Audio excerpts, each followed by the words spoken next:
마담 보바리, 그것은 바로 나다 라는 플로베르의 말은 너무도 유명합니다. 보바리 부인은 소설 창작에 있어 냉엄한 관찰과 객관적이고 정밀한 묘사로 사실주의 소설의 걸작으로 평가받고 있습니다. 이 소설은 당시 신문에 실린 유부녀가 불륜 중 파산으로 자살한 실제 사건을 바탕으로 5년에 걸쳐 집필 완성된 작품입니다. 혀를 내두르게 하는 뛰어난 묘사와 작품에 몰입하게 하는 곳곳의 포인트가 오래전 쓰여진 작품이지만 지금도 여전히 작품 속으로 빠져들게 합니다. 예전에 이 작품을 읽을 때에도 흡인력이 있었지만 낭독으로 다시 작품을 만나니 역시 플로베르의 필력에 감탄을 금할 수 없습니다. 연애의 환상을 찾아 헤매며 불륜을 저지르는 엠마 보바리를 바라보는 작가의 시선에는 비난을 담고 있지 않습니다. 플로베르는 도덕적 비난이나 연민 같은 주관성을 철저히 배제하고 낭만적 환상의 이면에 있는 진실을 있는 그대로 그리고자 했던 것입니다. 이제 작품 속으로 들어가겠습니다.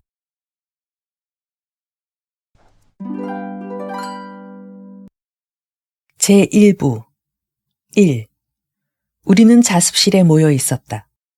그때 교장 선생님이 평복을 입은 신입생과 큰 책상을 등에 진 일꾼을 데리고 들어왔다. 졸고 있던 학생들이 모두 번쩍 눈을 떴다.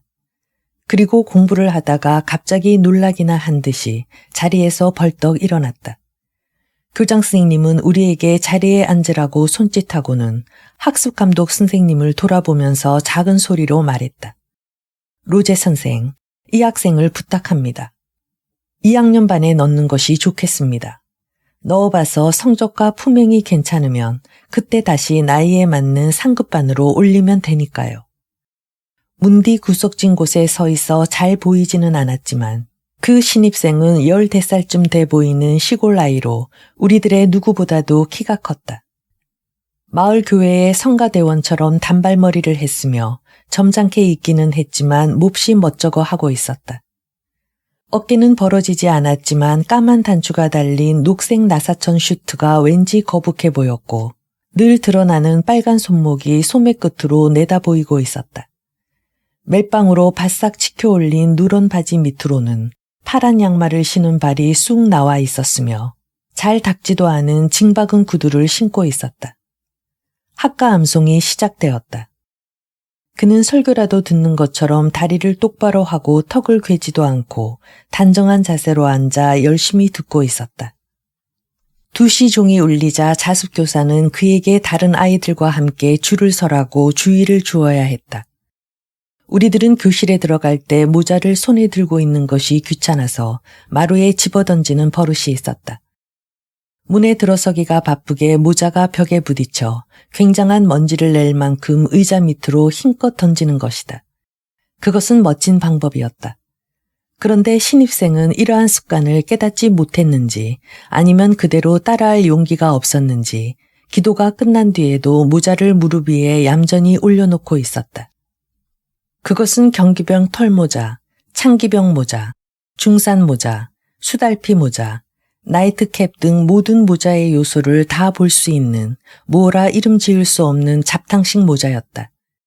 요컨대 그 말없는 추악함이 백지의 얼굴처럼 심각한 표정을 짓고 있어도 우스꽝스러 보이는 그런 불쌍한 물건의 하나였다. 고래수염으로 가운데를 부풀리고 아래쪽에는 노끈 모양의 블록 한 줄이 석줄 둘러져 있는 타원형의 모자였는데 비로도와 토끼털로 된 마른 목걸이 빨간 줄을 사이에 두고 엇갈려 있었고 그 위에 머리 들어가는 부분은 자루처럼 되어 꼭대기에는 다각형 판지를 대어 복잡한 장식끈으로 누볐으며 거기서 가는 줄이 하나 늘어져 끝에는 금실로 된 작은 십자가가 장식으로 매달려 있었다. 아직 새 것이어서 차양이 반짝거렸다. 일어서 하고 선생님이 말했다. 그가 일어서자 모자가 떨어졌다. 반 아이들은 큰 소리로 웃기 시작했다. 그가 허리를 굽혀 집어들려고 하자 여바이가 팔꿈치로 쳐서 떨어뜨렸다. 그는 다시 집어들었다. 그 투구는 치워놓지 그래. 재치 있는 선생은 말했다. 학생들이 다시 와 하고 웃는 바람에 가련한 소녀는 너무 당황하여 모자를 손에 들고 있어야 할지, 바닥에 놓아야 할지, 아니면 머리에 써야 할지 갈피를 잡지 못했다. 그는 다시 자리에 앉아 모자를 무릎 위에 올려놓았다. 일어서. 선생님이 다시 말했다. 이름을 말해봐. 신입생은 허둥지둥 잘 알아들을 수 없는 목소리로 이름을 댔다. 한 번 더. 당황한 목소리가 다시 입에서 새어나왔으나 반아이들의 떠드는 소리에 묻혀버렸다. 좀 더 크게. 선생님이 소리쳤다. 좀 더 크게. 그러자 신입생은 대단한 결심을 하고 입을 한껏 벌리고는 누구를 부르기라도 하듯 샤를 보바리 하고 소리쳤다. 와 하고 함성이 일어났다.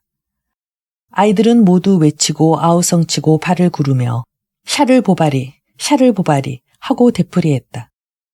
한참을 그러다가 겨우 잠잠해지는가 싶더니 이따금 제대로 꺼지지 않는 불꽃처럼 참으려던 웃음이 킥킥하고 갑자기 터져나와 걸상의 줄을 따라 번지곤 했다.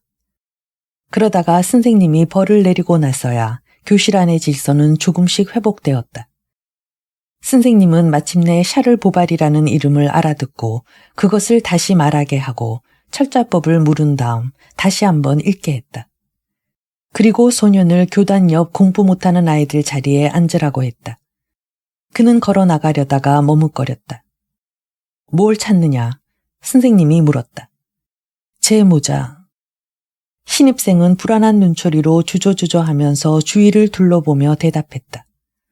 모두 시 500행을 써라. 바다신의 녹이 띈 목소리가 거친 풍파를 가라앉히듯 무서운 선생님의 목소리가 다시 소란스러워지려고 하는 교실 분위기를 가라앉혔다. 떠들지들 마. 화가 난 선생님은 다시 말하고 모자 속에서 손수건을 꺼내 이마를 닦았다. 신입생, 너는 라틴어로 나는 우스꽝스러운 자라는 말을 20번 써라. 그리고 약간 누그러진 목소리로 말을 이었다. 내 모자는 나올 게다. 누가 훔치지는 않을 테니까. 교실은 다시 조용해졌다. 모두 머리를 노트 위에 숙이고 있었고 신입생은 2시간 내내 모범적인 자세를 흐트러뜨리지 않았다. 이따금 펜촉이 종이에 걸려서 잉크방울이 얼굴에 튀었지만 그는 손을 올려 슬쩍 닦았을 뿐 눈을 내리깐 채 꼼짝도 하지 않았다. 저녁 자습 시간에 그는 책상 속에 토시를 꺼내 끼고는 자질구레한 물건들을 정리하고 종이에 정성껏 줄을 그었다.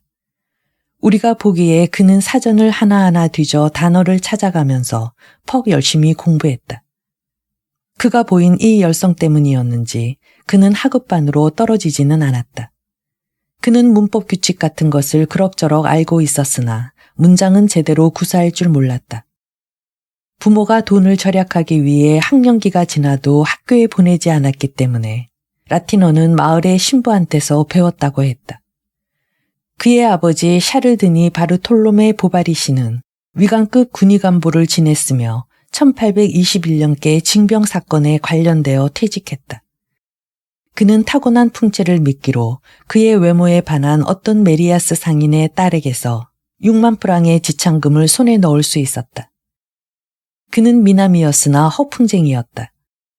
박차를 요란하게 울리고 다녔으며 윗수염에 그어진 구렛나루를 기르고 늘 화려한 옷을 입었다. 그는 행상인과 같이 쾌활했으며 어딘가 늠름한 인상을 주었다. 결혼하자 2, 3년은 아내의 재산으로 잘 먹고 아침 늦게까지 자고 커다란 도기 파이프로 담배를 피우고 밤엔 극장의 문이 닫히기 전에는 돌아오지 않았고 뻔질나게 카페 출입을 했다. 장인은 죽을 때 거의 아무것도 남겨주지 않았다. 화가 난 그는 제조업에 뛰어들었으나 얼마간 손해만 보자 농촌에 틀어박혀 개간 사업을 하려고 했다. 그러나 인도산 사라사의 제조법을 모르는 것만큼이나 농사일도 몰라 농장에서 쓸 말을 자기가 타고 돌아다니고 팔려고 만든 사과주는 통에 넣기 전에 병째 다 마셔버렸으며 집에서 제일 살찐 닭도 자기가 먹고 돼지기름으로 사냥용 구두를 닦는 형편이라 얼마 안 가 그는 모든 사업에서 손을 떼는 편이 낫다는 것을 깨닫게 되었다. 그리하여 코 지방과 피카르디 주 경계에 있는 시골 마을에 연 200프랑짜리 셋집을 얻었다. 그것은 반 농가 반 주택으로 여인숙 비슷한 집이었다. 거기서 우울과 회한으로 신음하며 하늘을 원망하고 모든 사람들을 질투하다가 끝내는 남은 여생이나마 조용히 지내려는 생각에서 그는 45의 나이에 벌써 세상과 인연을 끊고 틀어박혀 버렸다. 그의 아내는 처음에는 남편에게 홀딱 빠져 있었다. 그녀는 뭐든지 남편이 시키는 대로 비굴하게 복종했으나 남편은 점점 멀어져만 갔다. 처녀 때는 쾌활하고 명랑하며 다정다감한 그녀가 나이를 먹어감에 따라 까다로워지고 소리를 잘 지르는 신경질쟁이가 되어갔다. 결혼하고 나서 한동안은 남편이 마을의 젊은 여자들을 따라다니는 것을 보고도 술집이나 여자들이 있는 곳에서 밤을 지새우고 술 냄새를 풍기며 뻔뻔스럽게 돌아오는 것을 보고도 처음엔 불평 한마디 하지 않고 고통을 참아냈다. 그러나 드디어 그녀의 자존심이 반항의 고개를 쳐들었다.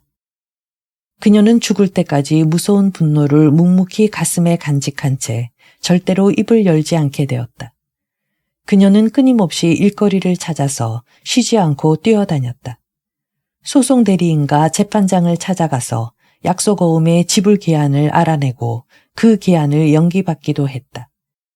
집에 있을 때는 다리미질, 바느질, 빨래를 하고 일꾼들을 감독하고 장부 정리도 도맡아 했다.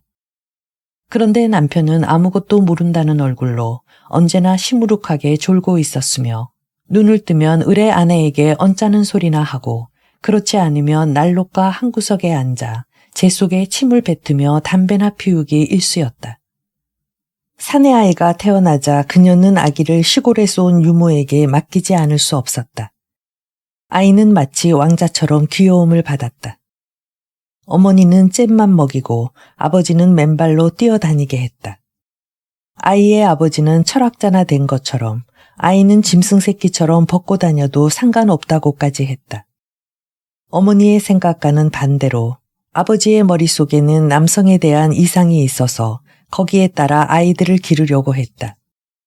좋은 체격을 갖게 하기 위해 스파르타식으로 단련을 시키고 불도 피우지 않은 방에서 재우기도 하고 럼주 들이키는 법을 가르치고 종교의식은 멸시하도록 했다.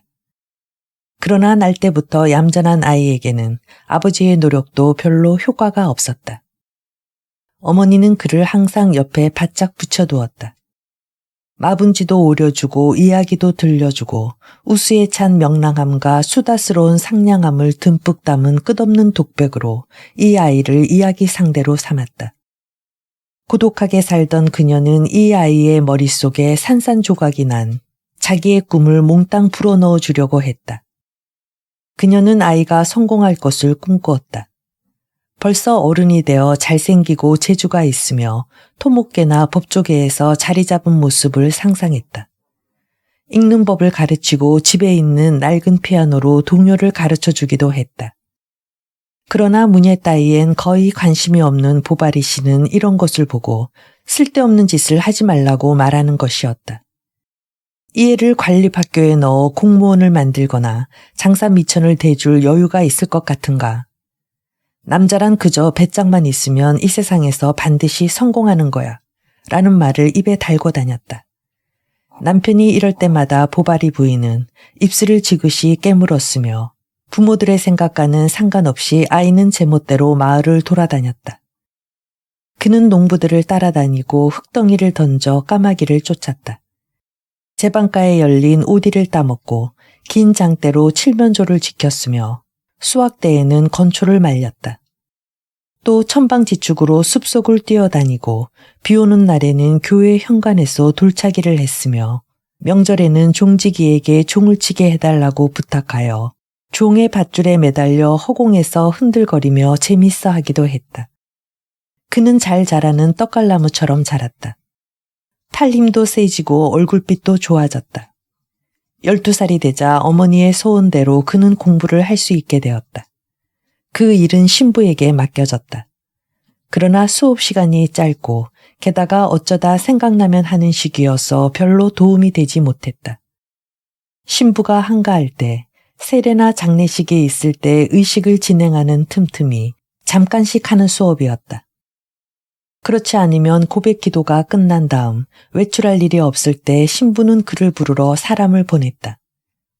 그가 사제방에 들어가 자리에 앉으면 촛불 주위에 모기와 나방 같은 것이 마구 날아다녔다. 그는 더워서 곧잘 졸았다. 그러면 사제도 배 위에 손을 얹고 꾸벅꾸벅 졸다가 끝내는 입을 크게 벌리고 드르렁드르렁 코를 골곤 했다. 또 어떤 때는 신부가 가까이 사는 환자에게 임종의 성찬을 주고 돌아오는 길에 들에서 장난치며 놀고 있는 그를 불러 15분쯤 설교를 한 다음 그 기회를 이용해 나무 밑에서 동사변화를 외계하기도 했다. 비가 오거나 아는 사람이 지나가면 그나마도 방해가 되었다. 그래도 신부는 언제나 그를 좋아해서 어린 녀석이 꽤 기억력이 좋다고 칭찬하기도 했다. 샤르를 이대로 두어서는 안 된다고 어머니는 완강하게 주장했다. 아버지는 그것이 창피했든지 아니면 아내에게 반대하는 것에 지쳤든지 별로 반대도 하지 않고 어머니가 하는 대로 내버려 두었다. 어쨌든 소년이 첫 성체 성사를 받을 때까지 1년만 더 기다리기로 했다. 다시 반년이 지나갔다. 이듬해 그는 드디어 루앙에 있는 학교에 가게 되어 10월 끝 무렵쯤 생 로맹장이 설 무렵 아버지가 직접 그를 데리고 갔다. 지금에 와서는 우리들 가운데 아무도 그에 관해 특별한 기억을 가지고 있는 사람이 없을 것이다. 그는 휴식 시간엔 놀고 자습 시간엔 공부하고 교실에서는 열심히 듣고 침실에서는 잘 자고 식당에서는 잘 먹는 얌전한 소년이었다. 강트리 거리의 한 철물 상인이 그의 부중인이었는데 한 달에 한 번 일요일에 가게를 닫고 그를 항구에 데리고 나가 배 구경을 시킨 다음 저녁 7시가 되면 식사 전에 꼭 학교로 데리고 왔다. 매주 목요일 밤이면 그는 어머니에게 긴 편지를 썼다. 붉은 잉크로 쓴 다음 봉인 딱지를 3군데나 붙였다. 그러고 나서는 다시 역사 노트를 들여다보며 복습하거나 자습실에 굴러다니는 철학자 아나카르시스에 관한 낡은 책을 읽거나 했다. 산책을 할 때에는 학교에서 허드렛 일을 도맡아 하는 아저씨와 이야기를 나누곤 했는데 그도 시골 사람이었다. 열심히 공부했기 때문에 그는 언제나 반에서 중간 정도는 되었다. 한 번은 박물학에서 1등상을 타기도 했다. 그러나 3학년 끝 무렵이 되자 부모는 그에게 의학 공부를 시킬 생각으로 대학 입학 자격 시험 준비는 혼자 해도 된다며 학교를 그만두게 했다. 어머니는 그에게 오드로베크 강가의 염색점 5층에 방을 하나 얻어주었다. 하숙비를 정하고 책상과 의자 2개를 사놓고 집에서 낡은 벚나무 침대를 옮겨온 다음 귀여운 아들을 따뜻하게 해주려고 작은 무쇠 난로와 장작을 잔뜩 사놓았다. 그러고 나서 이제 자기 일은 스스로 처리할 때가 되었으니 더욱 잘 행동하라고 신신당부한 다음 그녀는 주말에 집으로 돌아갔다. 게시판에서 강의 과목 일람표를 본 그는 어이가 없었다. 해부학, 병리학, 생리학, 약학, 화학, 식물학, 임상학, 치료학, 게다가 위생학과 약물학까지 있었다. 그는 이 말들의 어원조차 알지 못했으며 그 하나하나가 장엄한 어둠에 쌓인 성전의 문처럼 여겨졌다. 강의는 전혀 알 수 없었다. 열심히 귀를 기울였으나 뜻을 조금도 알아들을 수 없었다. 그러나 그는 열심히 공부했다. 몇 권이나 철한 노트를 들고 어느 강의에나 들어갔으며 임상 강의에도 빠진 적이 없었다. 자기가 받는 것이 무엇인지도 모르면서 눈이 가려진 채 빙빙 방아를 돌리는 말처럼 매일매일 자질구레한 일과를 해나갔다. 생활비를 절약하기 위해 어머니는 매주 심부름꾼을 시켜 구운 송아지 고기를 얼마간 보내주었으므로 그는 병원에서 돌아오면 구두창을 벽에 문질러 발을 따뜻하게 하면서 그곳으로 아침을 먹었다. 그러고 나서 강의를 들으러 교실로, 병원으로, 계단을 뛰어다녔으며 미로 같은 길을 지나 방에 돌아왔다. 밤에는 하숙집에 보잘것없는 식사로 저녁을 때우고 방에 올라가 벌겋게 단 난로 앞에서 전신에 김이 나는 축축한 옷을 입은 채 다시 공부를 시작했다. 맑게 갠 여름날 저녁, 후텁지근한 거리에 지나가는 사람도 없고 하녀들이 나와서 공치기를 할 때면 그는 창문을 열고 팔꿈치로 턱을 괴고 아래를 쳐다보았다. 베니스의 초라한 곳을 닮은 이 루앙의 거리를 가로지르는 개천이 누런색, 보라색, 어떤 때는 푸른색까지 섞여서 다리와 철책 사이를 흘러가고 있었다. 노동자들이 강가에 쭈그리고 앉아 팔을 씻고 있었다. 다락방 꼭대기에서 튀어나온 장대에는 커다란 무명 실구리가 널려 있었다. 맞은편 지붕 너머로 맑고 넓은 하늘이 펼쳐져 있고 저물어 가는 붉은 해가 보였다. 저기 가면 얼마나 기분이 좋을까. 노도밤나무 그늘 밑은 얼마나 시원할까. 그는 코를 벌lun거리며 들판의 싱그러운 냄새를 들이마셨으나 싱그러움은 거기까지 오지 않았다. 그는 야이고 늘씬해졌다. 얼굴에는 어딘가 애달픈 표정이 떠올라 사람들의 눈길을 끌게 했다. 시간이 흐르자 자연스럽게 열이가 식어서 그는 처음에 맹세한 모든 결의를 내동댕이 쳤다. 한 번 임상 강의를 빼먹자 이튿날은 강의를 자연스럽게 빼먹었고 게으름에 맛을 들이게 되자 점점 학교에 나가지 않게 되었다. 술집에 드나드는 버릇이 생기고 도미노 놀이에 열중하기 시작했다. 매일 밤 더러운 술집 안방에 처박혀서 까만 점이 박힌 작은 양뼈 쪽을 대리석 탁자에 던지는 것이 어쩐지 자기 자신의 품위를 높이고 자기 자신을 입증하는 귀중한 행위같이 느껴졌다. 그것은 말하자면 이 세상을 아는 공부의 첫걸음이고 금단의 향락에 처음 다가가는 일이었다. 그곳에 들어서기 위해 문의 손잡이를 잡을 때는 거의 육체적인 쾌감마저 느꼈다. 그러자 그의 마음속 깊이 눌려있던 많은 것들이 부풀어 오르기 시작했다. 그는 노래를 배워 여자들에게 들려주고 베랑제의 유행가에 심취하고 펀치 만드는 법을 배우고 끝내는 여자까지 알았다. 이렇게 즐겁게 지낸 덕분에 의사시험에는 보기 좋게 낙방했다. 그날 밤 집에는 합격을 축하하려고 사람들이 기다리고 있었다. 그는 걸어서 마을 어귀까지 온 다음 어머니를 불러내 모든 것을 털어놓았다. 어머니는 그의 낙제를 시험관의 불공평으로 돌리고 그를 용서해 주었다. 그리고 자기가 뒤처리를 해주겠다면서 아들의 기분을 북돋워 주었다. 보바리 씨는 5년이 지난 뒤에야 사건의 진상을 알았는데 그때는 이미 지난 일이고 자기가 낳은 자식이 차마 바보라서 떨어졌다고 생각하기는 싫어서 그 일을 양해해 주었다. 샤를은 다시 공부에 열을 올려 시험 과목을 끈기 있게 준비하고 출제 예상 문제를 모두 미리 외우기까지 했다. 그는 꽤 좋은 성적으로 합격했다. 어머니에게는 얼마나 기쁜 날이었던가. 성대한 만찬이 벌어졌다. 어디서 개업하면 좋을까? 토스트가 좋다. 거기에는 늙은 의사 한 명이 있을 뿐이다. 오래전부터 보바리 부인은 그가 죽기를 기다리고 있었다. 그러나 그 노인은 보바리 부인의 예상보다 명이 길었으므로 노인이 아직 저 세상으로 떠나기 전에 샤를은 내심 그의 후계자를 자처하면서 그 지방에 개업하게 되었다. 그러나 아들을 키워서 의학 공부를 시키고 개업하기 좋은 지방을 물색해 준 것만으로는 아직 모자랐다. 안정된 생활을 하자면 아들을 돌봐줄 여자가 필요했다. 보바리 부인은 적당한 신부감을 물색했다. 디에프에 사는 집달리의 미망인으로 나이는 45이나 되었지만 1200프랑의 연수입이 있는 여자가 적합할 것 같았다. 얼굴이 못생기고 몸은 장작개비같이 마르고 여드름이 봄나무 싹처럼 도단한 여자였지만 연금 덕분에 디비크 부인에게는 구원자가 꽤 있었다.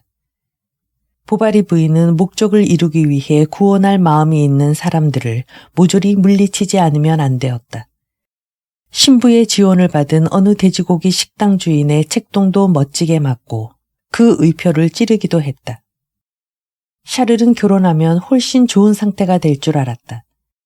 좀 자유로워지고 마음먹은 대로 행동할 수 있고 돈도 멋대로 쓸 수 있겠거니 생각하고 있었다. 그러나 그렇게는 되지 않았다. 간섭하는 사람이 어머니에서 아내로 바뀐 것뿐이었다. 사람들 앞에서는 이렇게 말해야 하고 잘못 말해선 안 되었다. 금요일에는 육식을 금해야 하고 옷차림은 그녀의 취미에 따라야 했다. 그리고 돈을 안 내는 환자는 그녀의 명령에 따라 독촉을 해야 했다. 그녀는 남편에게 오는 편지를 모두 뜯어보고 뒤를 밟아 감시하고 여자 환자가 왔을 때에는 진찰실에서 하는 말을 칸막이 뒤에서 몰래 엿들었다. 그의 아내는 매일 아침 코코아를 마셨다. 돌봐줘야 할 일이 끝도 없었다. 줄곧 신경이 어떠니 가슴이 어떠니 기분이 어떠니 하고 앓는 소리를 했다. 사람 발소리조차 그녀의 기분을 상하게 했다. 남편이 외출하면 쓸쓸해서 못 견디겠다고 하고 옆에 가면 늙어빠진 자기 얼굴을 보러 왔느냐고 잔소리를 했다. 밤에 샤를이 돌아오면 그녀는 말라빠진 긴 팔을 시트 아래에서 꺼내 그의 목을 감고 침대가에 앉힌 다음 넋두리를 늘어놓았다. 나를 잊고 다른 여자를 사랑하고 있는 게 아니냐느니 머지않아 불행해진다고 누가 그러더니 정말 그렇게 되었다는 둥 하염없이 하소연을 하다가 마지막에는 건강을 위해 약용 시럽 조금과 좀 더 많은 사랑을 요구했다. 2. 어느 날 밤 11시쯤 두 사람은 말발굽 소리에 잠을 깼다. 말은 바로 문 앞에서 멈췄다. 하녀가 다락방 창문을 열고 한 길에 서 있는 남자와 잠깐 이야기를 주고받았다. 남자는 의사의 왕진을 요청하기 위해 왔으며 편지도 가지고 왔다고 했다. 나스타지는 추위에 떨면서 층계를 내려가 자물쇠를 끄르고 빗장을 하나하나 뽑았다. 남자는 말을 그냥 둔 채 하녀를 따라오더니 그대로 성큼성큼 침실로 들어왔다. 잿빛술이 달린 철모자 속에서 헝겊에 싼 편지 한 장을 꺼내 공손하게 샤를에게 내밀었다. 샤를은 베개에 팔꿈치를 세우고 편지를 읽었다. 나스타지는 침대 옆에 서서 등불을 비추어 주었고 부인은 부끄러운 듯 벽을 향해 돌아 누워 있었다. 조그맣게 푸른 초로 봉한 이 편지에는 다리가 부러진 환자가 있으니 보바리 선생이 빨리 베르토 농장에 와달라는 내용이 쓰여 있었다. 토스트에서 베르토까지는 롱구빌로와 생빅토르를 지나 지름길로 가도 20km는 되었다. 게다가 달도 없이 캄캄한 밤이었기 때문에 부인은 남편에게 무슨 사고나 생기지 않을까 걱정했다. 그래서 심부름 온 마부를 먼저 보내고 샤를은 달이 뜨기를 기다려 3시간 뒤에 출발하기로 했다. 베르토에서는 도중까지 소년을 하나 보내 농장으로 안내하여 울장문을 열어주기로 했다.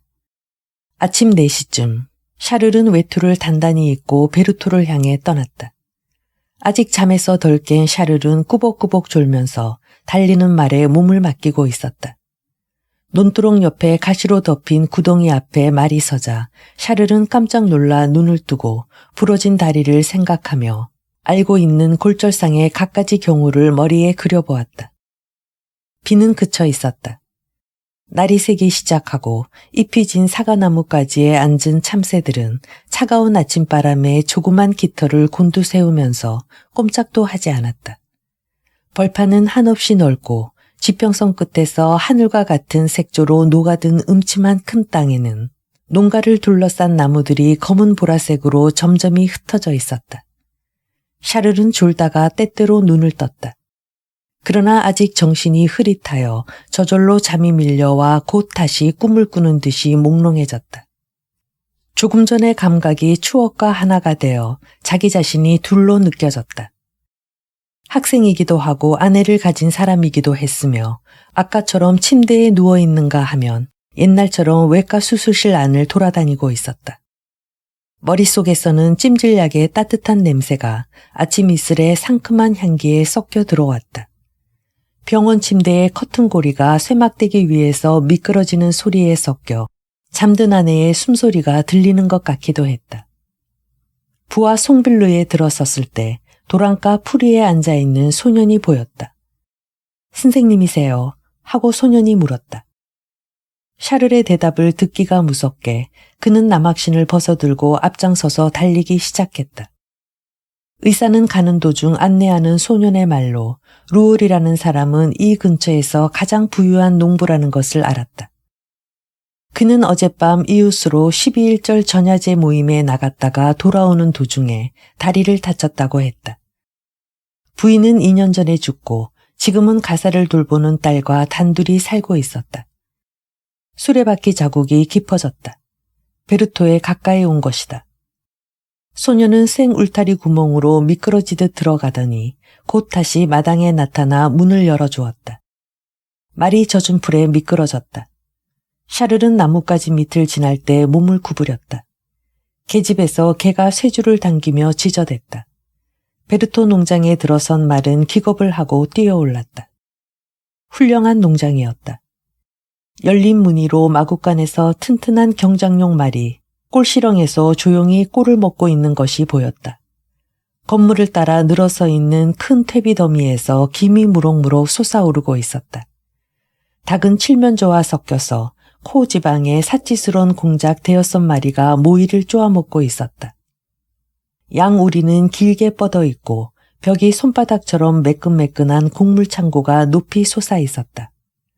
헛간 아래층에는 큰 수레 2대와 4개의 쟁기, 그리고 채찍과 말 목걸이 등을 고루 갖춘 마구 1습이 놓여 있었다. 마구들을 싼 파란 양모피에는 2층 헛간에서 떨어진 먼지가 뽀얗게 덮여 있었다. 뜰은 경사가 져 있고 양쪽에 똑같은 간격으로 나무가 심어져 있었으며 거위들이 즐겁게 깨깨거리는 소리가 연못가에서 들려왔다. 밑단에 석줄에 푸른 주름 장식을 단 파란 메리노천 옷을 입은 여자가 보바리 씨를 맞으러 현관에서 나와 주방으로 안내했다. 하인들의 아침 식사가 난로 주위에서 크고 작은 냄비마다 끓고 있었다. 벽난로 안쪽에선 젖은 옷들이 마르고 있었다. 부삭과 부직개와 풀무꼭지 등 덩치가 큰 것들은 모두 잘 닦인 강철처럼 번쩍거렸다. 벽을 따라 많은 부엌세간이 널려 있고 유리창 너머로 들어오는 아침 햇살에 섞여 난로의 밝은 불꽃이 그 위에서 고르지 못하게 반사되고 있었다. 샤를은 환자를 보러 2층으로 올라갔다. 나이트캡을 쓴 환자는 침대에 누워 이불 속에서 땀을 흘리고 있었다.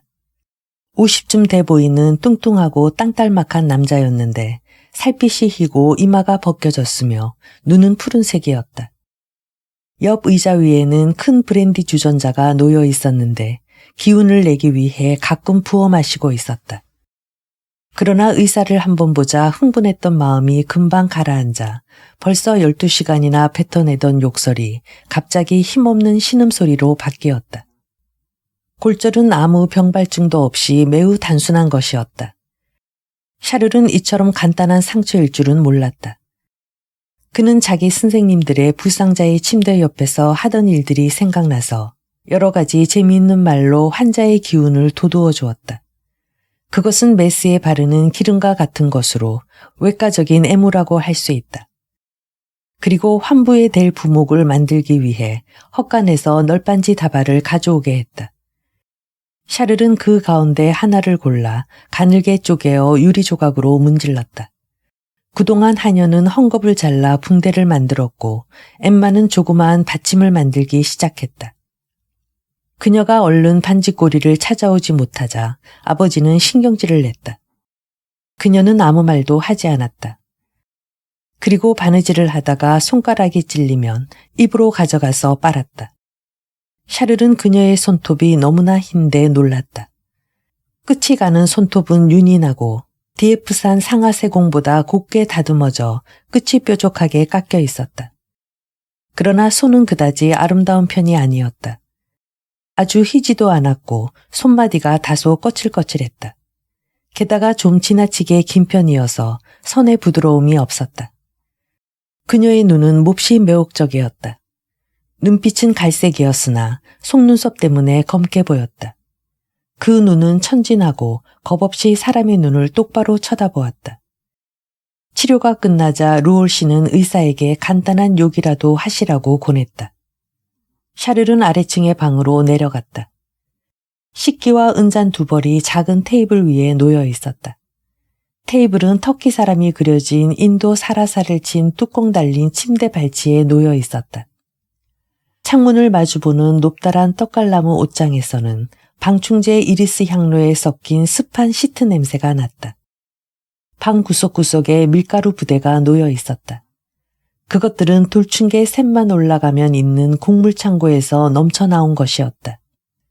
습기로 질산칼륨이 뿜어나와 녹색 페인트가 비늘처럼 벗겨진 벽 중앙에는 이 방에서 유일한 장식품인 연필로 그린 미네르바의 얼굴이 금빛 액자에 넣어져 못에 걸려 있었고 그 밑에는 고딕체로 사랑하는 아버님께 라고 쓰여 있었다. 의사와 환자의 보호자는 먼저 환자에 대한 얘기를 나누었다. 다음에는 몹시 추운 요즘의 날씨와 밤이 되면 들판을 돌아다니는 이리 이야기가 나왔다. 루올 양은 요즘 특히 이 농장 감독을 거의 혼자 도맡아 하고 있기 때문에 시골은 별로 재미없다고 말했다. 식당이 추워 그녀는 먹으면서 조금 떨었으며 도톰한 입술을 약간 벌리고 있었다. 그리고 말을 하지 않을 때에는 입술을 자꾸 깨물었다. 그녀의 목은 접힌 하얀 깃 위로 솟아오른 듯이 보였다. 검은 머리카락은 가운데 가리마를 사이에 두고 양쪽으로 갈라져서 부드러운 기미털까지 한 덩어리로 보였으며 두 개의 덩어리진 모양에 따라 가운데가 약간 움푹 들어가 있었다. 귓불을 약간 내놓고 볼 근처에서 부드러운 곡선을 그린 머리카락은 뒤로 틀어 올려져 함께 묶여 있었다. 그리고 앞머리가 이마에 드리워져 있었는데 시골 의사인 그는 이런 머리 모양을 처음 보았다. 그녀의 뺨은 장밋빛이었고 마치 남자처럼 가슴 단추 2개 사이에 코안경을 끼워 놓고 있었다. 샤를이 루올 로인에게 작별 인사를 하기 위해 2층으로 올라갔다가 떠나기에 앞서 다시 방에 들어갔을 때 그녀는 창문에 이마를 댄 채 창밖을 물끄러미 내다보고 있었다. 뜰에는 완두콩 받침나무가 바람에 쓰러져 있었다. 그녀가 돌아보았다. 뭘 찾으세요? 승마채찍입니다. 그는 이렇게 대답하고 나서 침대 위, 문 뒤, 의자 밑을 찾기 시작했다. 채찍은 밀가루 부대와 벽 사이에 바닥에 떨어져 있었다. 엠마 양이 그것을 보고 부대 위에 몸을 굽혔다. 샤를은 여성에 대한 예의로 그녀 곁에 달려갔다. 그리고 그녀처럼 엎드려서 팔을 내밀었을 때 그의 가슴이 그녀의 등에 닿는 것을 느꼈다. 그녀는 얼굴을 붉히고 일어나 채찍을 내밀면서 어깨 너머로 남자를 보았다. 그는 3일 뒤에 다시 오겠다고 약속했으나 그 이튿날 당장 베르토에 나타났다. 그리고 그로부터 일주일에 2번씩 꼬박꼬박 왕진했다. 어떤 때는 깜빡 잊었다는 듯 엉뚱한 때에 불쑥 찾아가기도 했다. 모든 일이 순조로웠다. 별탈 없이 46일 만에 루올 로인이 농장을 혼자서 왔다 갔다 하게 되자 사람들은 모두 보바리 선생의 솜씨가 대단하다고 생각하기 시작했다. 이부토 씨나 루앙 씨의 인류 의사라도 이보다 더 빨리 낫게 하지는 못했을 거라고 루올 로인이 말했다. 한편 샤를은 자기가 왜 베르토에 다니는 게 기쁜지 조금도 생각해보지 않았다. 또 생각했더라도 아마 병이 그만큼 중했기 때문이라거나 아니면 돈벌이가 된다는 기대가 있었기 때문이라고 생각했을 것이다. 그러나 그의 시시한 일상생활 속에서 하나의 색다른 즐거움으로 된 이 왕진은 과연 그런 의미밖에 없었을까?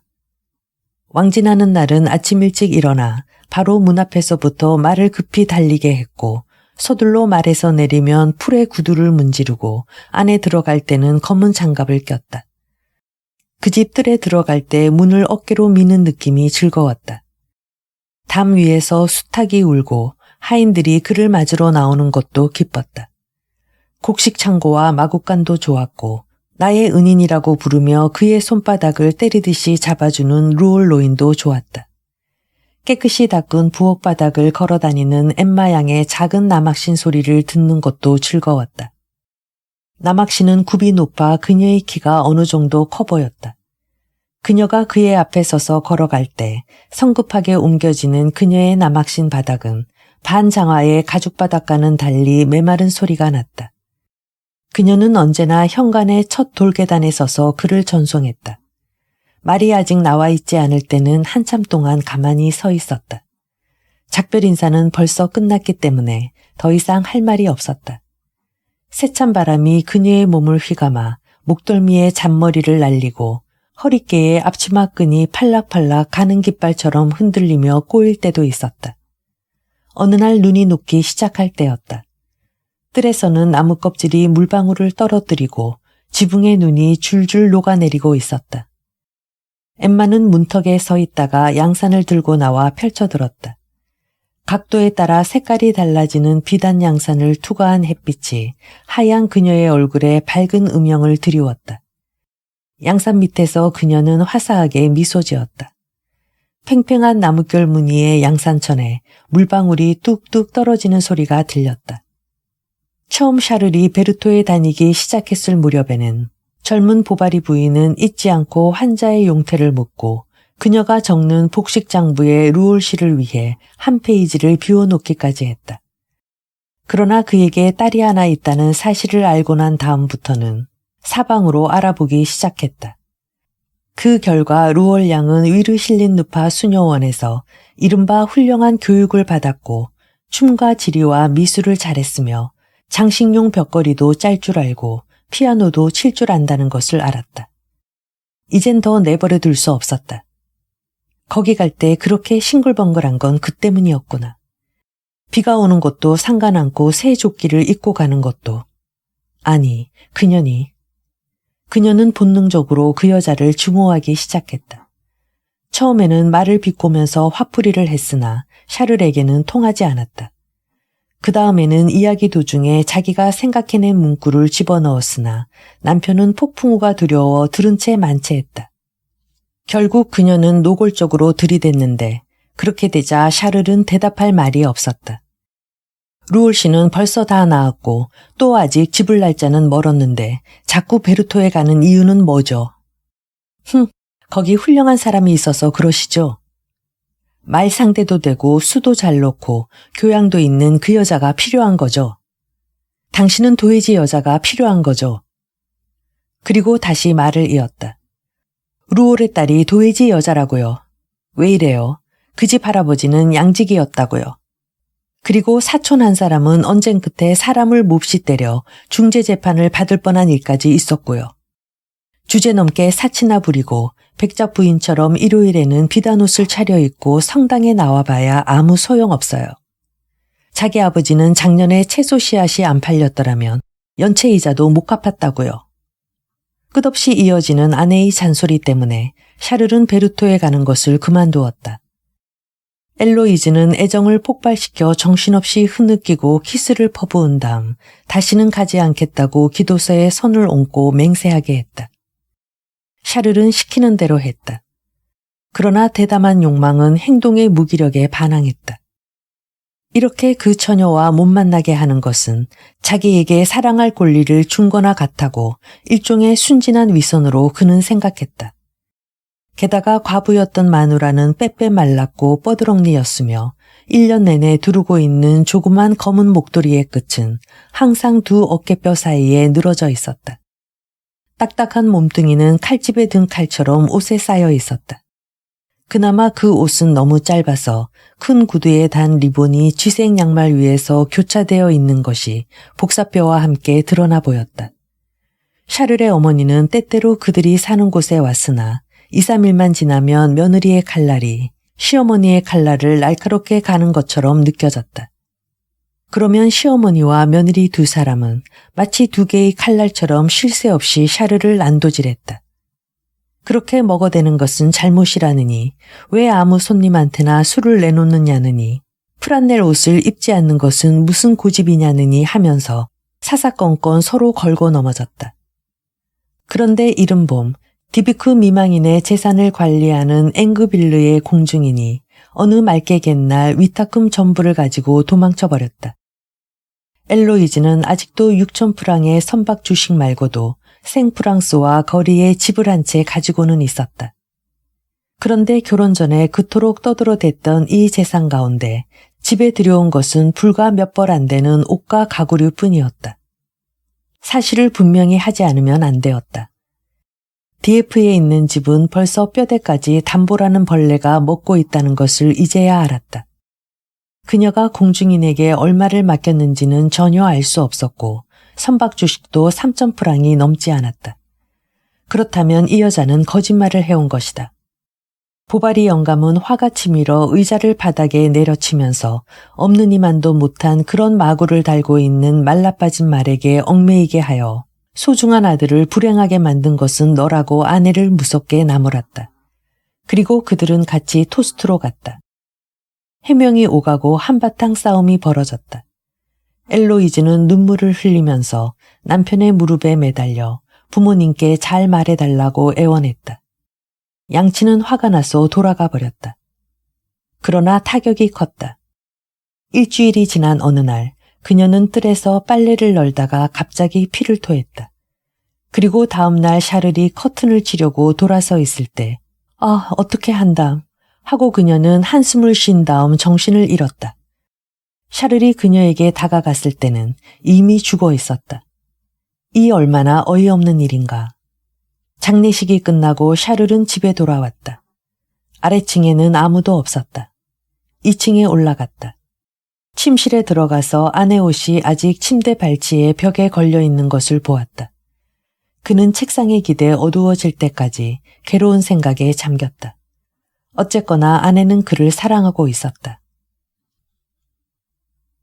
3. 어느 날 아침 루올 노인이 고친 다리에 치료비를 가지고 왔다. 40수 화폐로 75프랑과 선물로 칠면조 한 마리도 가지고 왔다. 그는 샤를의 불행을 알고 있었기 때문에 진심으로 그를 위로했다. 그리고 어깨를 두드리며 말했다. 나도 그 기분은 잘 압니다. 선생과 똑같은 처지였으니까요. 집사람을 잃었을 때는 혼자 있고 싶어서 곧잘 들로 뛰어나갔습니다. 나무 밑에 엎드려 실컷 울었죠. 하느님을 부르다가 원망을 하기도 했습니다. 그리고 차라리 나뭇가지에 걸려있는 두더지나 되었으면 하고 생각했습니다. 뱃속에 벌레들이 우글거리고 마침내 창자가 터지고 마는 그 두더지 말입니다. 다른 놈들은 지금쯤 귀여운 마누라를 꼭 껴안고 있을 걸 생각하니 복통이 터져서 나뭇가지로 땅바닥을 꽝꽝 치기도 했습니다. 꼭 미친 사람처럼 되고 먹을 것도 목에 넘어가지 않습니다. 술집에 간다는 것은 생각만 해도 속이 메스꺼웠습니다. 굳이 듣지 않으실지도 모르지만 사실입니다. 그런데 말이지요. 차차 세월이 흘러 겨울이 지나고 봄이 오고 여름이 가고 가을이 오니까 조금씩 잊어버리게 되더군요. 아주 가버렸어요. 아래로 쑥 내려가 버렸다는 말이 옳을까요? 뭔가 가슴 밑에 언제까지나 남아있는 것이 있기는 있지만요. 뭐라고 할까?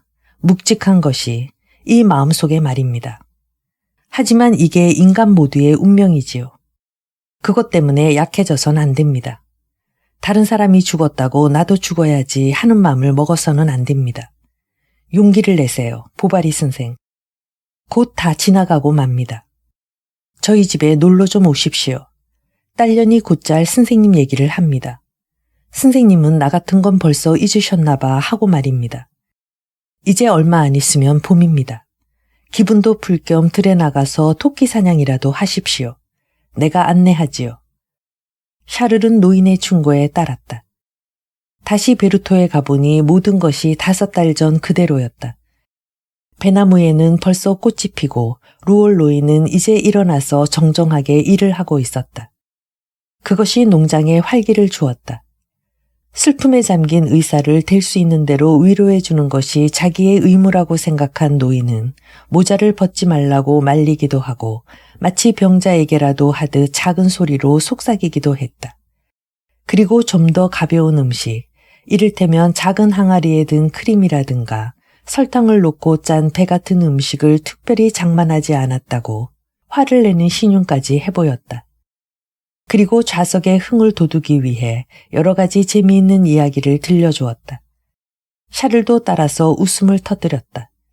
그러나 죽은 아내에 대한 생각이 문득 뇌리에 떠오르자 다시 우울해졌다. 커피가 나왔다. 그는 더 이상 아내를 생각하지 않았다. 호라비 생활에 익숙해짐에 따라 점점 더 죽은 아내를 생각하지 않게 되었다. 아무 구속도 받지 않는 새로운 즐거움이 고독을 한층 견디기 쉽게 했다. 요즘은 식사 시간도 마음대로 바꿀 수 있었고 구실을 붙이지 않고도 진찰실에서 집안을 마음대로 드나들 수도 있었으며 필요할 때는 침대 하나 가득 팔다리를 뻗고 큰 대자로 뒹굴 수도 있었다. 그래서 그는 자기를 달래고 스스로 응석을 받아주고 남이 베풀어주는 위로의 말도 그대로 받아들였다. 또 아내의 죽음은 그의 일에도 꽤 도움이 되었다. 왜냐하면 한 달 동안이나 안 됐어, 젊으신데 안 됐어 하고 사람들이 되풀이했기 때문이다. 그의 이름이 널리 알려져 환자가 늘어났다. 게다가 이젠 아무 염려 없이 베르토에 다닐 수 있었다. 그는 확실한 목적이 없는 희망, 막연한 행복을 느끼고 있었다. 그는 거울 앞에서 구렛나루를 손질하면서 자기가 보아도 좀 남자다워진 듯한 기분이 들었다. 어느 날 3시쯤 베르토를 방문했다. 모두 밭에 나가고 없었다. 그는 부엌으로 들어갔는데 처음에 엠마가 있는 것을 알지 못했다. 덧문이 모두 닫혀 있었다. 판자 틈으로 햇빛이 들어와 돌바닥 위에 가느다란 선을 그리고 그 빛이 가구 모서리에 부딪혀서 부서지고 천장에서 흔들리고 있었다. 식탁 위에서는 파리가 마시고 난 유리잔을 따라 기어 올라가기도 하고 바닥에 남은 사과주에 빠져 붕붕거리고 있었다. 굴뚝에서 비쳐 들어온 광선은 난로 뚜껑에 낀 그을음을 우단처럼 부드럽게 보이게 하고 작은 재를 파르스름하게 비추고 있었다. 엠마는 창문과 벽난로 사이에 앉아 바느질을 하고 있었다. 쇼를 걸치지 않고 있었기 때문에 드러난 어깨에 작은 땀방울이 맺힌 게 보였다. 시골 풍습에 따라 그녀는 마실 것을 권했다. 그는 사양했다. 그녀는 자꾸 마시라고 권하다가 웃으면서 그러면 함께 리퀴르를 한 잔 마시자고 했다. 그녀는 찬장에서 퀴라사 술병과 작은 잔 2개를 꺼내와 하나에는 살짝 붓는 척만 하여 잔을 찰칵 부딪힌 다음 입으로 가져갔다. 그 잔은 거의 빈거나 다름없었기 때문에 그녀는 고개를 젖히고 마셨다. 머리를 한껏 뒤로 젖히고 입술을 내민 다음 목을 길게 뽑았지만 입에 아무 느낌도 없어 그녀는 웃었다. 그리고 잘고 가지런한 이빨 사이로 혀끝을 내밀어 잔 밑바닥을 핥았다. 엠마는 다시 자리에 앉아 일을 시작했다. 흰 목량말을 깃고 있었다. 이마를 숙이고 열심히 일을 계속했다. 그녀는 아무 말도 하지 않았고 샤를도 묵묵히 앉아 있었다. 문 밑으로 바람이 스며들어와 벽돌 바닥 위에 가볍게 먼지를 일으켰다. 샤를의 눈은 그 먼지의 움직임을 쫓고 있었다. 그의 귀에는 머릿속에서 쾅쾅거리는 소리와 멀리 마당에서 알을 낳는 암탉의 울음소리만 들릴 뿐이었다. 엠마는 가끔 2 손바닥으로 볼을 만지고 이어 그 손바닥을 큰 장작시렁에 새 손잡이를 쥐고 식혔다. 금년에는 이 계절이 시작되고부터 현기증이 난다고 그녀는 말했다. 그리고 해수욕은 몸에 좋은 것이냐고 물었다. 그녀는 수도원 이야기를, 샤를은 중학교 때 이야기를 시작했다. 점점 이야기가 길어졌다. 2 사람은 엠마의 방으로 올라갔다. 그녀는 전에 쓰던 악보며 상으로 받은 조그만 책, 옷장 밑에 처박아 두었던 떡갈나무 잎으로 만든 관 같은 것을 보여주었다. 그리고 또 어머니와 묘지에 대한 이야기도 했다. 뜰에 꽃밭을 손가락으로 가리키며 매달 첫 금요일에는 저기 있는 꽃을 꺾어가지고 묘지로 간다고 일러주었다. 하지만 집의 정원사는 그 의미를 제대로 이해하지 못하고 솜씨가 없어 아무 도움도 되지 않는다고 했다. 적어도 겨울 동안만이라도 시내에 나가 살고 싶다고 하면서 여름엔 날씨 좋은 날이 계속되어서 시골 생활이 더 지루한지도 모르겠다고 덧붙였다. 그녀의 목소리는 말하는 내용에 따라 명랑해지기도 하고 날카로워지기도 했으며 그런가 하면 갑자기 황홀해진 듯이 노래라도 부르는 것처럼 억양이 길게 이어지고 그러다가 혼잣말을 할 때는 거의 속삭임으로 변했다. 어떤 때는 순진한 눈을 들어 즐거워하는가 하면 눈을 반쯤 감고 곤태에 젖은 눈매로 부질없는 생각에 잠기기도 하는 것이었다.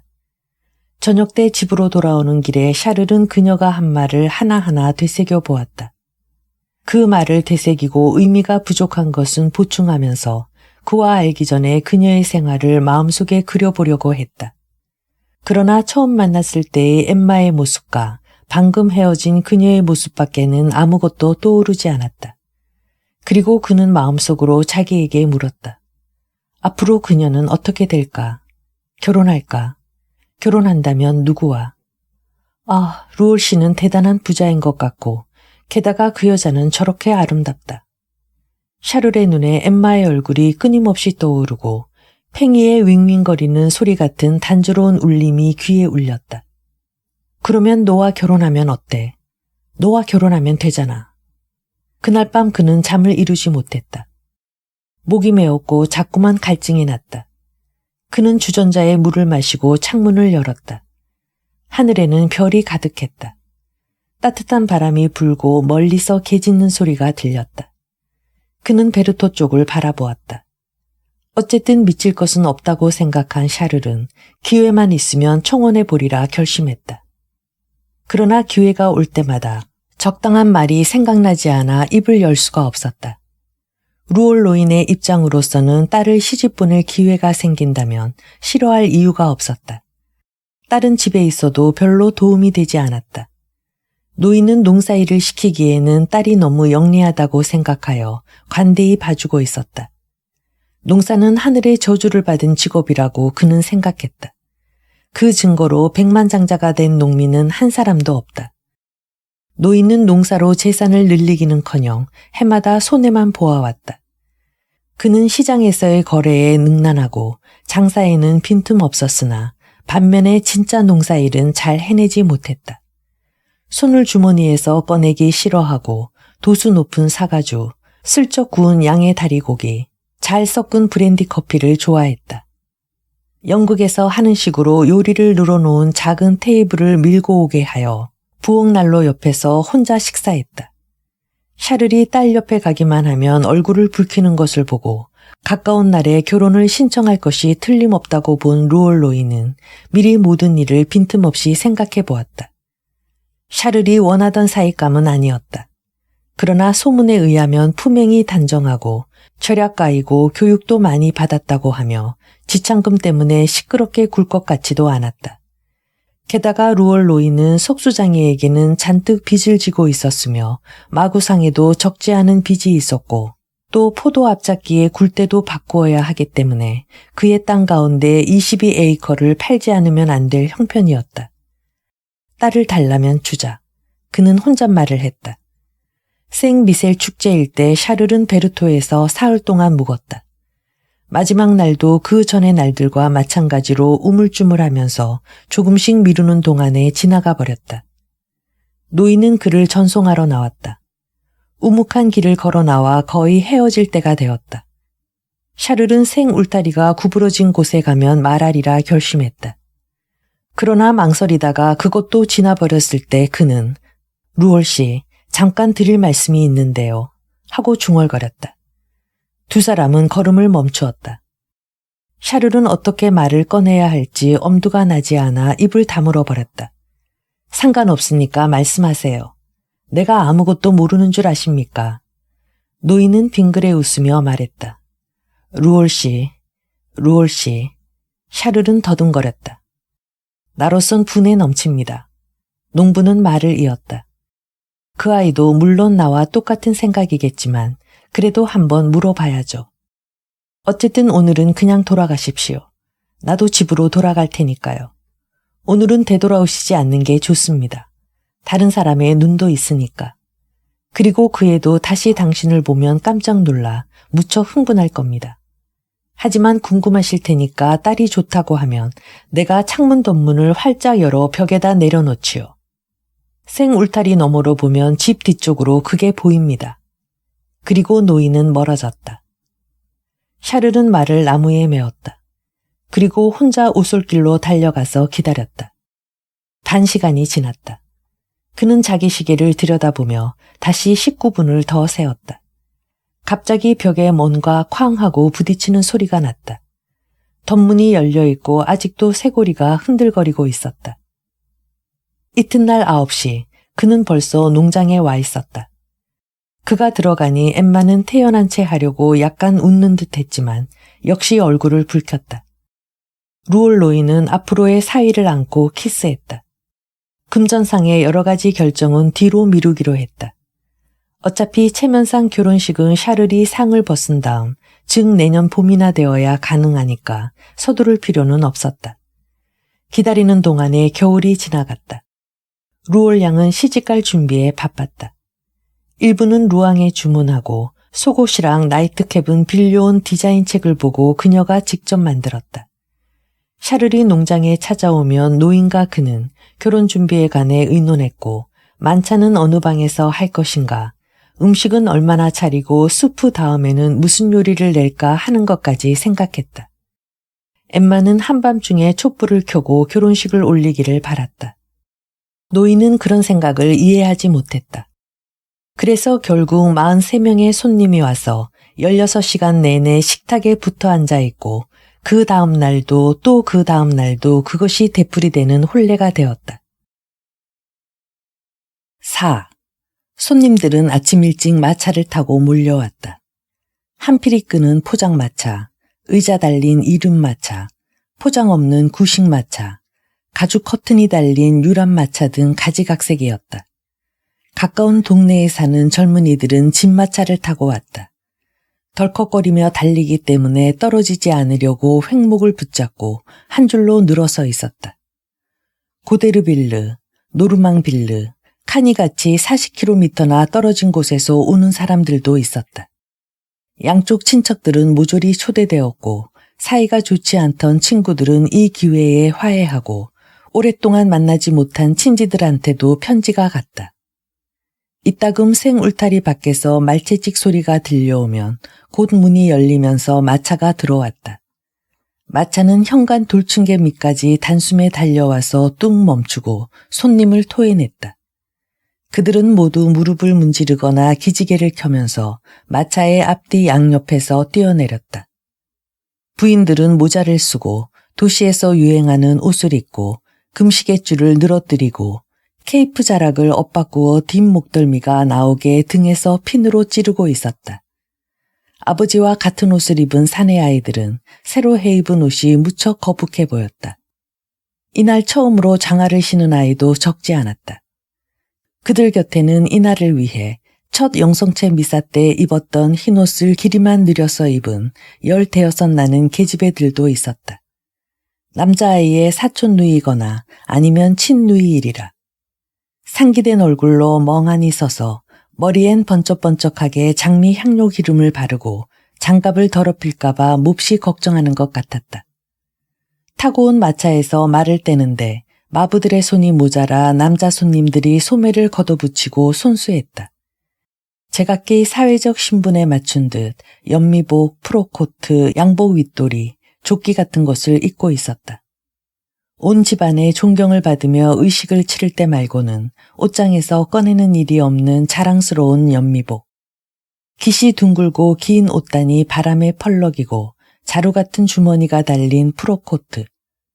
두툼한 나사로 만든 자켓은 일반적으로 구리가 둘리우고 챙이 있는 모자를 곁들였으며 아주 짧은 자켓 모양의 예복은 등에 눈처럼 단추가 2개 달려 있었고 그 늘어진 옷자락은 마치 목수가 나무 등걸에서 도끼로 뚝 잘라낸 것처럼 보였다. 그들 가운데에는 또 나들이용 윗옷을 입은 사람도 있었는데 그 옷은 깃이 어깨 위에 접히고 등에는 작은 주름이 잡혔으며 허리 훨씬 아래쪽에 꿰맨 띠가 달려 있었다. 그리고 와이셔츠는 모두 가슴이가 갑옷처럼 부풀어 있었다. 새로 이발한 머리에서 귀가 툭 튀어나온 듯이 보였다. 수염도 아주 정성 들여 밀고 왔다. 해가 뜨기 전부터 일어나 얼굴이 잘 보이지 않아서 코 밑에 비스듬히 상처를 낸 사람도 있고 3프랑짜리 은하만한 크기로 살가죽을 벗긴 사람도 있었다. 그들은 오는 도중에 바람을 맞아 화끈해져서 기쁨에 찬 그들의 희고 큰 얼굴에 군데군데 장밋빛 반점을 이루고 있었다. 시청은 농장에서 2km밖에 떨어져 있지 않기 때문에 모두 걸어갔다가 성당에서 식이 끝나자 다시 걸어왔다. 처음에는 푸른 밀밭 사이로 난 오솔길을 따라 마치 기다란 리본처럼 행렬이 들판 사이를 누비고 지나갔으나 조금 지나자 면무더기로 끊겨 서로 얘기하며 가느라고 걸음이 느려졌다. 악사가 끝에 리본을 단 바이올린을 들고 앞장서서 갔다. 그 다음에 신랑 신부가 그 뒤를 이어갔으며 친척과 친구들은 제멋대로 그 뒤를 따라가고 맨 뒤에서 아이들이 몰래 귀리 이삭을 쥐어뜯거나 장난을 치며 갔다. 엠마의 옷은 너무 길어서 단이 약간 땅에 끌렸다. 그녀는 가끔 멈춰서서 옷자락을 끌어올렸다.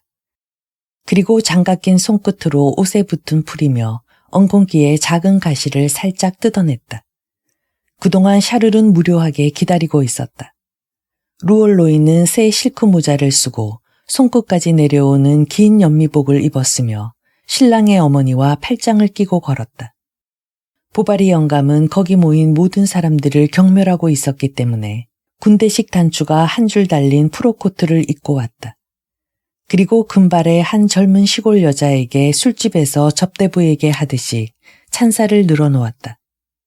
여자는 인사를 하고 얼굴이 빨개져서 변변히 말대답도 못했다. 다른 손님들은 장사 얘기를 하기도 하고 서로 등에 장난을 치며 벌써부터 흥겨워하고 있었다. 귀를 기울이면 벌판을 걸어가며 계속 켜대는 악사의 바이올린 소리가 아득히 들려왔다. 사람들이 너무 처진 것을 깨닫고 악사는 멈춰서서 한숨 돌리며 줄이 잘 울리도록 한참 송진을 먹인 다음 몸으로 박자를 맞추기 위해 바이올린 통을 올렸다 내렸다 하며 갔다. 악기 소리에 놀라 새들이 날아갔다. 식탁은 짐술의 헛간에 준비되어 있었다. 식탁에는 소 등심고기 4조각, 닭고기 무침 6쟁반, 송아지찌개, 양다리 고기 3조각, 그리고 가운데에는 맛있게 구운 통돼지가 1마리 놓여 있었고 먹음직스럽게 속을 넣은 소시지가 4개 있었다. 식탁 기퉁이에는 유리통에 넣은 브랜디가 마련되었다. 병에 담은 달콤한 사과주가 병막의 언저리로 거품을 뿜어내고 잔마다 벌써 포도주가 가득가득 담겨 있었다. 노란 크림을 쌓아 올린 큰 접시는 식탁이 조금만 움직여도 흔들거리고 그 위 평평한 거죽에는 신랑 신부 이름의 머리 글자가 작은 사탕과자의 아라베스크 무늬처럼 새겨져 있었다. 페스트리와 누가 과자를 만들기 위해 일부러 이부토에서 과자 기술자를 데리고 왔다. 그는 이 지방엔 처음이기 때문에 성심껏 일했다. 디저트로는 자기가 직접 축하 케이크를 날라왔는데 모두들 깜짝 놀랄 만큼 훌륭했다. 케이크 맨 밑에는 네모난 푸른 마분지로 신전 모양을 만들었는데 복도와 기둥까지 다 갖추어져 있고 주위에는 금종이 별을 뿌린 벽감 속에 석회로 된 조그만 조각상이 서 있었다. 이어 둘째 단에는 사보이 과자로 된 조그마한 성탑이 서 있고 그 주위에는 안젤리카 줄기, 편도, 건포도, 오렌지 등으로 만든 성벽이 둘러쳐져 있었다. 끝으로 매니 지붕은 들판으로 되어 있었는데 거기에 바위가 있고 잼으로 만든 호수에는 개암 껍질로 만든 배가 떠 있었다. 큐피트가 초콜릿 그네를 타고 있는 게 보이고 그네의 두 기둥 끝에는 둥근 공 대신 진짜 장미 봉오리가 꽂혀 있었다. 그들은 밤이 될 때까지 먹었다.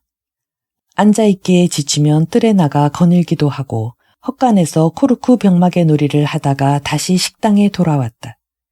나중에는 앉아서 꾸벅꾸벅 졸고 코를 고는 사람도 있었다.